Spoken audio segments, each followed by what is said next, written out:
Assalamualaikum warahmatullahi wabarakatuh. Perkenalkan, nama kakak Rauda Maharana Fahmi, biasa dipanggil Kak Rauda. Kakak ini mahasiswa PPL Universitas Hairun Ternate. Baik, kakak akan melanjutkan materi yang sudah diberikan oleh guru kalian terkait klasifikasi keanekaragaman hayati. Sebelum kita ke materinya, marilah kita berdoa menurut agama dan kepercayaan kita masing-masing. Berdoa dimulai. Berdoa selesai. Baik. Kalian bisa lihat di PPT-nya. Sebelum memulai pembelajaran, kalian membaca dulu kompetensi dasar dan tujuan pembelajaran yang akan kalian capai dalam pembelajaran kali ini. Kita next slide. Klasifikasi keanekaragaman hayati. Sebelumnya kalian telah mempelajari tentang keanekaragaman hayati, mulai dari keanekaragaman gen, keanekaragaman jenis, dan keanekaragaman ekosistem. Nah, banyaknya makhluk hidup atau keanekaragaman hayati di dunia ini, maka para ilmuwan itu membuat yang namanya klasifikasi atau pengelompokan keanekaragaman hayati. Apa itu klasifikasi? Ya, klasifikasi itu berarti pengelompokan. Karena klasifikasi keanekaragaman hayati berarti pengelompokan bermacam-macam atau beraneka ragam makhluk hidup. Materi klasifikasi ini penting untuk dilakukan. Ada beberapa poin di sini. Yang pertama, mendeskripsikan dan mengelompokkan makhluk hidup berdasarkan cirinya. Seperti sudah disinggung di awal, jumlah spesies di dunia yang perlu kalian ketahui adalah 8,7 juta. Itu tidak termasuk dengan bakteri. Banyaknya spesies ini, kalau tidak diatur, maka akan berantakan. Saya contohkan misalnya dalam perpustakaan. Buku-buku jika tidak diatur, tidak dipisahkan mana biologi, matematika, fiksi, non-fiksi, kita sebagai pembaca akan kebingungan untuk mencari buku yang kita inginkan dan jatuhnya akan berantakan. Sama halnya dengan jumlah spesies yang 8,7 juta. Makanya ilmuwan membuat yang namanya klasifikasi. Nah, ini ya makhluk hidupnya. Makhluk hidup sebegini banyak, kalau tidak diatur atau tidak dikelompokkan, maka kita juga akan bingung. Yang kedua, pentingnya itu karena memiliki kesamaan dan keteraturan dalam penamaan. Nah, misalkan, nama kelelawar di berbagai tempat. Di Indonesia namanya kelelawar. Di Maluku Utara yang kita kenal paniki, kan kelelawar buah. Kemudian Jawa, codot namanya. Malaysia, kalong namanya. Terus Inggris, bat namanya. Perbedaan nama-nama ini harus kita satukan atau sesuai dengan satu standar, yaitu penggunaan nama ilmiah. Nama ilmiah kelelawar adalah Sinopterus dracotis. Seperti itu ya, jadi dia satukan sehingga memiliki kesamaan dan keteraturan penamaan. Kemudian, mengetahui hubungan kekerabatan antar makhluk hidup dan pengetahuan lebih lanjut mengenai evolusi makhluk hidup itu sendiri. Kalian bisa lihat pada contoh pohon kekerabatan. Nah, kenapa klasifikasi ini mengetahui hubungan kekerabatan antar makhluk hidup? Kalian bisa lihat di pohon kekerabatan, harimau memiliki kekerabatan yang jauh lebih dekat dengan kuda dibandingkan katak. Dan dengan pohon kekerabatan juga kita bisa mengetahui evolusi dari makhluk hidup itu sendiri. Nah, ternyata klasifikasi makhluk hidup itu terbagi atas 3 sistem. Yang pertama yaitu adalah klasifikasi sistem artifisial atau buatan. Jadi sistem ini itu menggunakan 1 atau 2 ciri saja yang cirinya itu ditentukan oleh manusia itu sendiri berdasarkan kehendak dari manusia. Salah satu tokohnya adalah Aristoteles, di mana Aristoteles ini membagi makhluk hidup berdasarkan ada tidaknya klorofil dan kemampuan berpindah tempatnya. Sehingga dia membagi makhluk hidup saat itu adalah Plantae dan Animalia, dunia hewan dan dunia tumbuhan. Selanjutnya, sistem kedua adalah klasifikasi alami. Berbeda dengan buatan yang dikehendaki manusia, klasifikasi alami itu lebih menggunakan dasar persamaan dan perbedaan yang dimiliki oleh makhluk hidup itu sendiri, yang terjadi secara alami tentunya. Kemudian tokohnya itu adalah Lamarck, salah satu tokoh evolusi. Contohnya misalkan, kan menggunakan persamaan atau perbedaan. Misalnya berdasarkan perbedaan cara gerak. Ada yang berkaki, berjalan, merayap, ada yang bersayap, terbang, ada yang bersirip, berenang, seperti itu. Atau berdasarkan penutup tubuh. Ada yang bersisik, berbulu, berambut, ataupun bercangkang. Jadi langsung dilihat perbedaan atau persamaannya dengan morfologi dari makhluk hidup itu sendiri. Nah, sistem ketiga adalah klasifikasi filogenetik. Klasifikasi filogenetik ini disusun berdasarkan jauh dekatnya hubungan kekerabatan antar takson.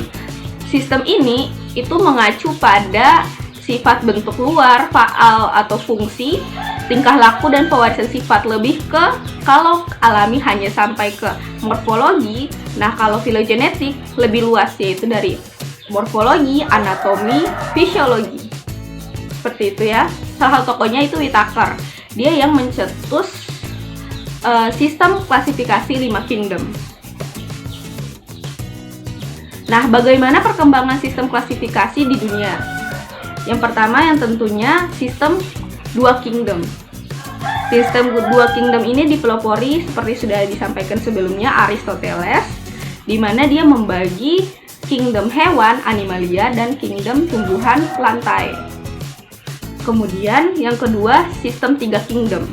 Sistem 3 kingdom ini dipelopori oleh yang namanya, ada dua, pertama Ernest Haeckel, yang kedua adalah Anthony van Leeuwenhoek.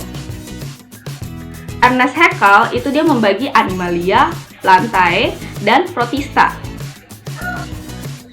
Nah, sementara Anthony van Leeuwenhoek itu membagi Animalia, Plantae, dan Fungi. Dia memasukkan Fungi ke dalam sistem 3 kingdom ini. Selanjutnya adalah sistem 4 kingdom. Itu dipelopori oleh yang namanya Plant. Plant ini itu membagi yang namanya Animalia, Plantae, Protista, dan Monera dimasukkan. Selanjutnya, sistem 5 kingdom. Ya Pak? Ya, Whittaker. Whittaker dia membagi menjadi Monera, Protista, Fungi, Animalia, dan Plantae. Jadi pengelompokan makhluk hidup. Bagaimana kita melakukan kegiatan pengelompokan makhluk hidup? Jadi pengelompokan makhluk hidup itu menggunakan metode pendekatan yang sistematis yang disebut dengan kladistika. Nah, kladistika ini, data kladistika itu harus disajikan dalam bentuk kladogram. Kladogram ini kalau kalian bingung, dia seperti pohon kekerabatan. Jadi, kladogram ini bertujuan atau berfungsi untuk membantu dalam menganalisis hubungan kekerabatan pada makhluk hidup yang satu dengan makhluk hidup yang lain. Pertanyaannya, bagaimana cara membuatnya? Itu terdiri atas 3 tahap. Yang pertama, kita harus memberikan karakter derivat. Karakter derivat di sini dimaksud adalah ciri-ciri, morfologi, dan nama spesiesnya tentunya. Kemudian setelah kita memberikan karakter, kita buat tabel yang berisi karakter dan nama spesies atau nama hewannya. Seperti itu. Yang kedua, baru kita gambar diagram Venn. Sebenarnya kita langsung bisa menggambar kladogramnya, akan tetapi untuk mempermudah kita harus buat dulu diagram Venn agar saat dibuat menjadi kladogram itu menjadi lebih gampang buat kita. Oke. Selanjutnya kita jelaskan per tahap ya. Yang pertama adalah membuat tabel karakter dan nama spesiesnya tadi. Perlu kalian ingatkan catatan di sini. Jadi saat hewan yang memiliki karakter yang kita sudah tentukan itu diberi angka 1 kalau dia memiliki. Kalau tidak berarti angka 0. Kemudian kita contohkan 1, ikan cakalang. Ikan cakalang apakah vertebrata? Ya, benar kan? Termasuk Pisces, berarti angka 1. Kita beri nilai 1 karena dia memiliki karakter itu. Terus, apakah cakalang memiliki 2 pasang tungkai? Tidak. Apakah cakalang memiliki kelenjar mamai atau kelenjar susu? Tidak, berarti kita beri 0. Begitupun seterusnya sampai ke manusia. Kita next. Tahap kedua, membuat diagram Venn. Jadi diagram Venn ini tuh kita mulai dengan karakter yang dimiliki oleh semua spesies adalah vertebrata. Seperti pada tabel sebelumnya. Keempat spesies memiliki ciri atau karakter vertebrata. Makanya kita taruh pada diagram paling luar dan dituliskan nama spesies di dalam setiap kotak yang hanya memiliki karakter tertentu. Seperti ini. Cakalang yang hanya dimiliki oleh vertebrata, kemudian masuk ke kodok yang memiliki 2 karakter, vertebrata dan 2 pasang tungkai, kelelawar yang memiliki 3 karakter, sampai ke terdalam manusia memiliki semua karakter. Seperti itu buatnya. Urutannya itu 1, 2, 3, 4. Nah, setelah membuat diagram karakter, barulah kita membuat diagram karakter ini diubah menjadi kladogram. Caranya juga cukup mudah. Pertama, ciri-ciri paling umum pada diagram Venn terletak pada diagram yang paling luar. Dituliskan di ujung paling luar dari pangkal tanda panah pada kladogram. Kemudian ciri-ciri selanjutnya pada kladogram mengikuti urutan diagram pada diagram Venn tadi, dari luar ke dalam. Semakin ke ujung kanan itu mengikuti arah tanda panah. Yang dimaksud arah tanda panah itu dari sini ke sini, gitu. Yang menunjukkan hubungan kekerabatan yang lebih dekat. Selanjutnya, jadi ingat ya, kalau membuat kladogram pasti membuat tabel karakternya dulu, membuat diagram Venn, baru mengubahnya menjadi kladogram. Selanjutnya adalah tingkat taksonomi. Di tingkat taksonomi yang paling tinggi adalah kingdom. Yang kedua phylum. Phylum itu untuk hewan, dan divisi digunakan untuk istilah tumbuhan. Kemudian ada kelas, kemudian ada ordo atau bangsa, ada familia atau suku, ada genus atau marga, dan ada jenis atau spesies. Kalian bisa lihat tanda panah yang ke bawah. Semakin ke bawah itu menunjukkan persamaan yang semakin banyak. Berarti otomatis perbedaannya juga semakin sedikit. Jumlah anggota menjadi semakin sedikit kalau semakin ke bawah. Sebaliknya, kalau arah panah ke atas, semakin ke atas, persamaan cirinya itu semakin sedikit, atau perbedaan yang dapat kita temukan itu semakin banyak. Sementara jumlah anggota juga semakin banyak. Nah, selanjutnya bagaimana tata nama dari spesies atau pemberian nama ilmiah? Jadi, pemberian nama ilmiah pada makhluk hidup dikenal dengan istilah binomial nomenklatur. Binomial nomenklatur, bi yang artinya 2, itu berarti terdiri atas 2 kata. Jadi nama ilmiahnya terdiri atas 2 kata. Kata pertama itu adalah kata atau nama genus atau nama marganya. Kata kedua itu merupakan nama jenis atau nama spesiesnya. Ketentuan nama jenis dan nama genus atau nama marga. Pertama, jadi tata nama spesies ini, pemberian nama ilmiah itu menggunakan bahasa Latin. Mengapa demikian? Karena bahasa Latin itu cenderung tetap dan tidak berubah. Selanjutnya, nama jenis itu terdiri dari 2 kata, sementara nama marga terdiri dari hanya 1 kata. Contohnya, spesies Oryza sativa, padi. Jadi kalau untuk nama spesies atau nama jenisnya itu menggunakan 2 kata, yaitu Oryza dan sativa, terdiri dari nama spesies dan nama genus.